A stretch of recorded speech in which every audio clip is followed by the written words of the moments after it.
আসসালামু আলাইকুম।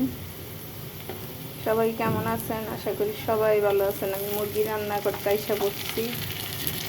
সব মশলা দিয়ে দিলাম, তেজপাতা দিলাম, একটু পানি দিয়ে লাড়া দিয়ে দিই।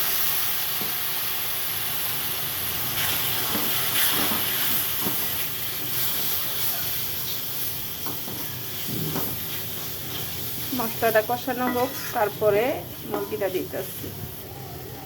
দেশি মোরগ আনছিলাম একটা, একদম তেল দেন না কিরকম, একেবারে কচি বাচ্চা আনছি আর কি। মোরগ আনছি, মুরগিও আনি নেই। অল্প একটু আলু দিয়ে রান্না করবো আজকে মুরগিটা।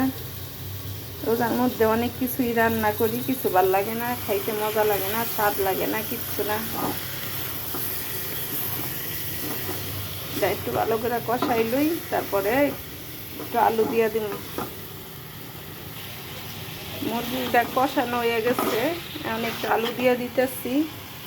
সামান্য একটু পরে জল দিব, এর বেশি না।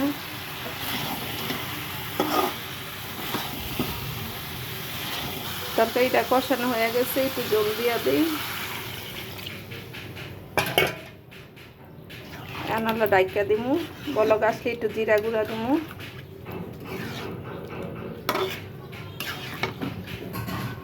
তরকারিটা হয়ে আইছে, কয়েকটা কাঁচামরিচ দিয়ে দিই।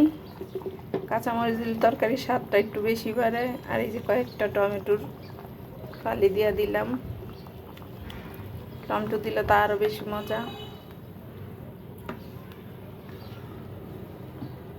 একটু জিরা গুঁড়া দিয়ে দিই। তরকারিটা হয়ে যখন গেছে, আর কিচ্ছু দেওয়ার নাই। কেমন হয়েছে তরকারিটা অবশ্যই লাইক শেয়ার কমেন্ট দিয়ে পাশে থাকবেন বন্ধুরা। সবাই ভালো থাকবেন। আল্লাহ হাফেজ।